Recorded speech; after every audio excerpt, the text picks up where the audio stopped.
Olá, senhores, tudo bem?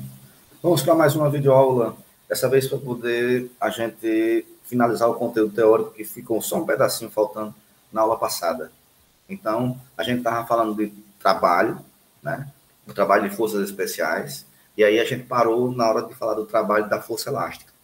Então, veja, de forma semelhante ao que aconteceu com a força-peso, a força elástica também merece uma atenção especial.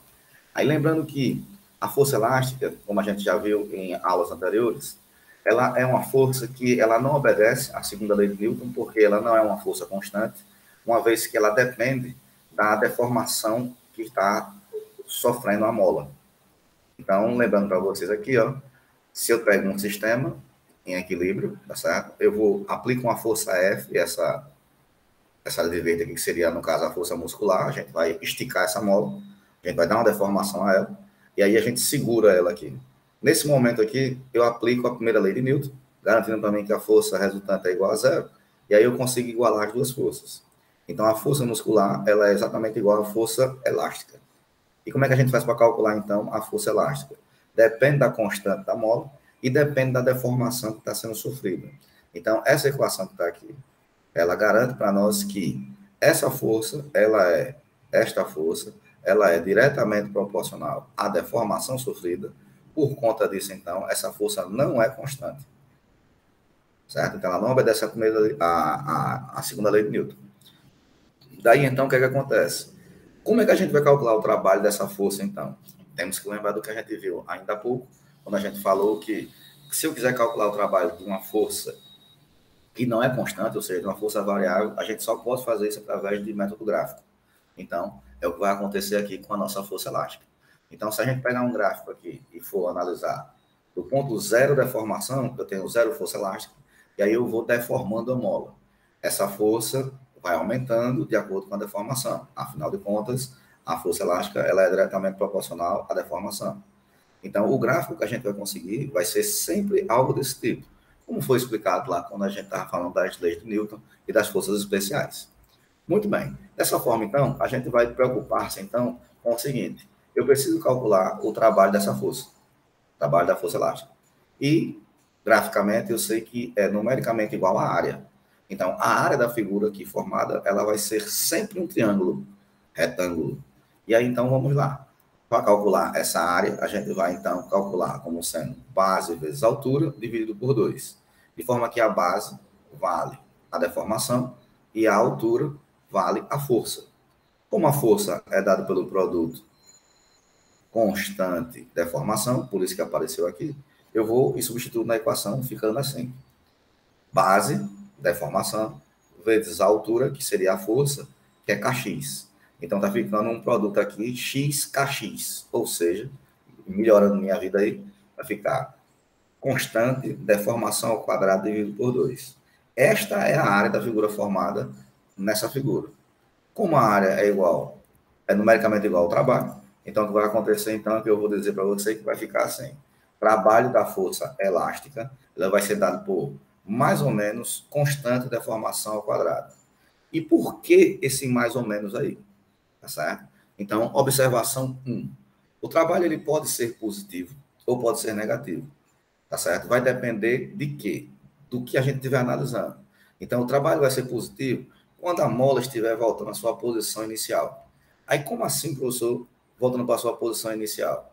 Quando a gente, naquela situação que estava ali formada, que eu tinha uma força que estava aplicada, a força muscular, e a força elástica apontando aqui no sentido contrário, perceba que, se essa força deixar de existir, a força resultante passa a ser apenas a força elástica, e ela que vai dar o deslocamento para a direita aqui, para a esquerda, desculpe, que é que esse movimento vai acontecer porque a mola vai voltar à sua posição de equilíbrio.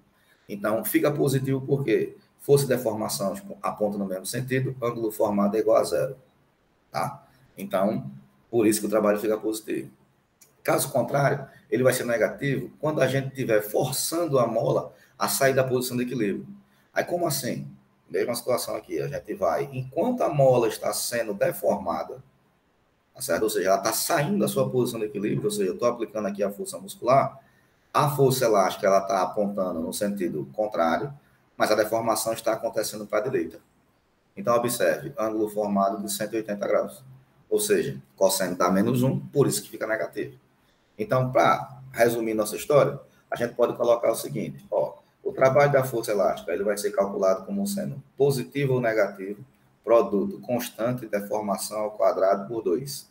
Positivo quando a mola estiver voltando à sua posição de equilíbrio, negativo quando ela estiver sendo deformada, tá certo? E na questão ele vai dizer para a gente essa situação. Caso contrário, ele vai dizer, calcule o módulo do trabalho da força elástica. Se for o módulo, não vai interessar para a gente se está sendo arrastada ou se está voltando. Porque a gente vai estar preocupado em calcular o valor positivo e a gente só vai substituir aqui e encontrar o resultado. Perceba também uma outra coisa aqui interessante, que seria o seguinte. A constante elástica da mola, ela é uma grandeza física que ela é positiva. A deformação está ao quadrado.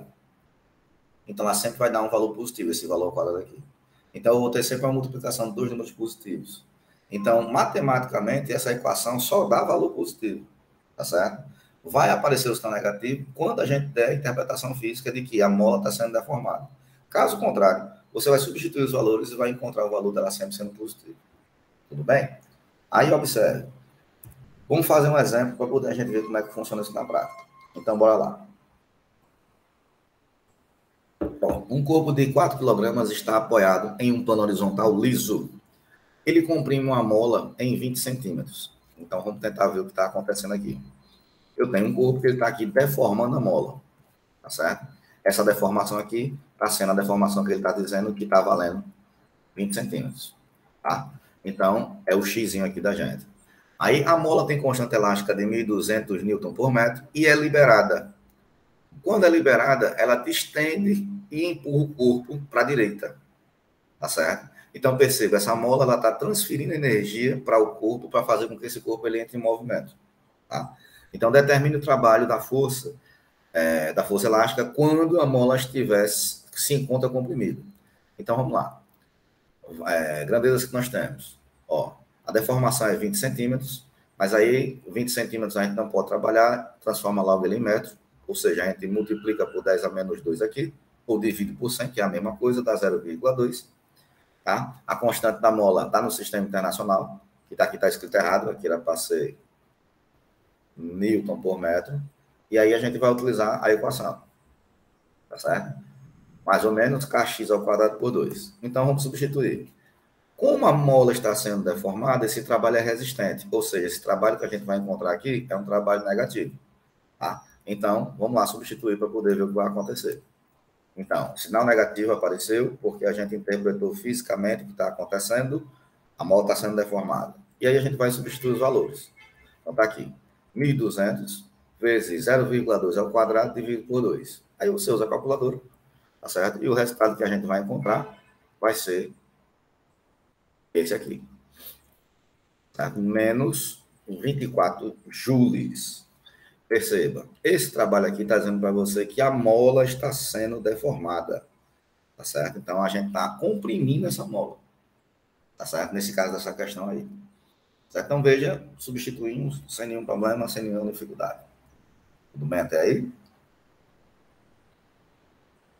Considerações finais a respeito desses dois trabalhos que a gente falou.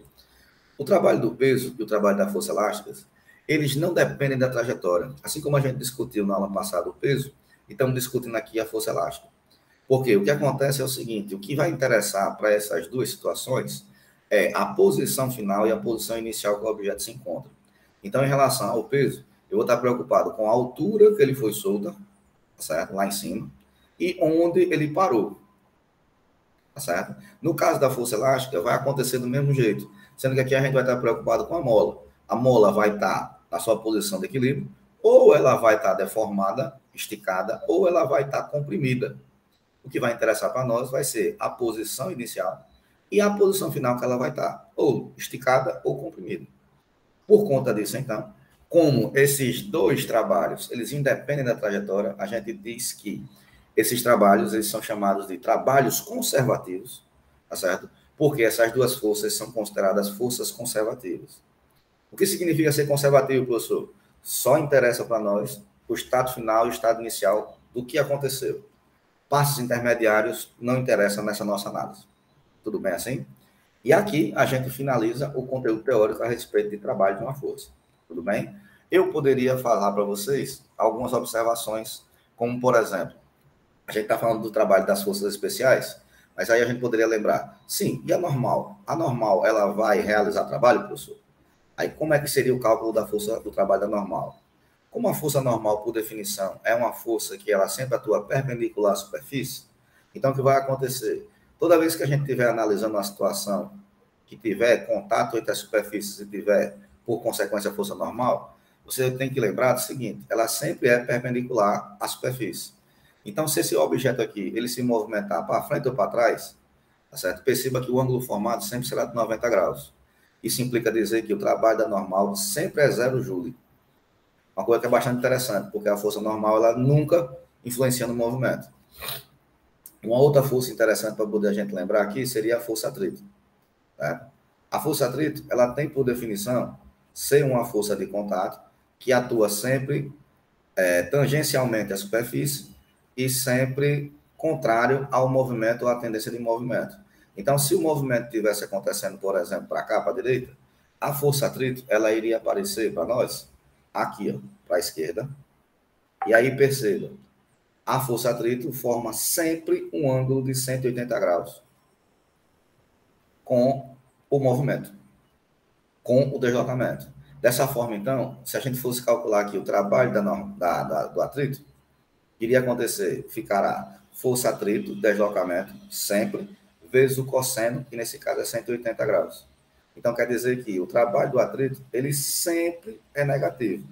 A gente sempre vai calcular ele assim, certo? Ou a gente bota a definição aqui da força atrito, coeficiente vezes a normal. Então, ou o trabalho do atrito a gente vai calcular como sendo menos força deslocamento, ou menos coeficiente e força normal deslocamento. Sempre, sempre. Então, quando ele pedir para a gente nas questões, calcula o trabalho do atrito, sempre vai acontecer isso aí. Tá certo?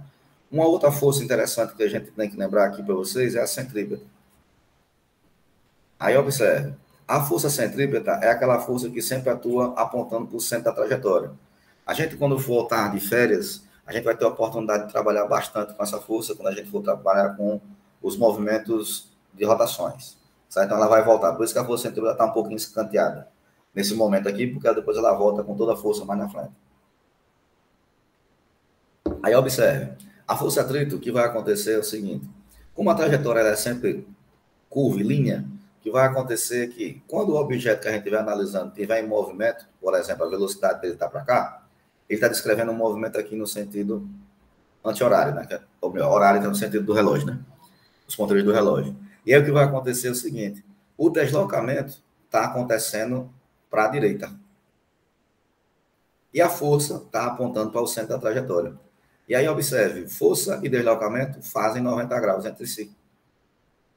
E aí, por consequência, então, o que vai acontecer é que o trabalho da força centrípeta, ele também vai ser nulo. Então, quando ele perguntar a você na questão, deu lá uma situação, um objeto em movimento, fez curva. Calcula o trabalho da força que está atuando, trabalho da centrípeta. O trabalho da centrípeta é zero por conta dessa situação que está aqui. Tá? Aí tem mais uma força, que é a força tração, tá certo? Mas aí a força tração, ela é a força que se propaga num fio. Então, via de regra, o que vai acontecer, eu vou ter que ter cuidado. Se eu tenho um fio aqui, e a força que estiver atuando para a direita, então o trabalho, a força vai apontar para a direita, e o deslocamento também aponta para a direita. Então, na força tração, a gente vai ter que ter cuidado para poder a gente fazer o diagrama de forças e ver para que lado a força tração vai estar atuando. Então, a força tração ela das especiais, ela é a única que não tem uma situação bem definida. As demais temos equações definidas. Quer ver? Centrípeta é zero, normal é zero. Atrito é sempre negativo. Aí, peso tem 3 situações para poder analisar, que tem a equação para ele lá. Certo? E a elástica, que também tem a equação própria dele. Então, veja, a sequência do conteúdo, ela é obrigatória, não tem como você fugir dela. Então, eu disse a vocês ainda há pouco que a gente vai precisar fazer e saber identificar o diagrama de forças. Fundamental tem a lei de Newton. Observe, a gente continua precisando para poder identificar quais são os trabalhos que estão atuando. Tá certo? Mas aí vamos fazer exercícios ao longo dessas semanas para poder vocês irem acompanhando o que está acontecendo. Tudo bem? Vamos terminar por aqui. Espero que tenha sido muito bom para vocês, bastante salutar. Desejo um excelente dia a todos.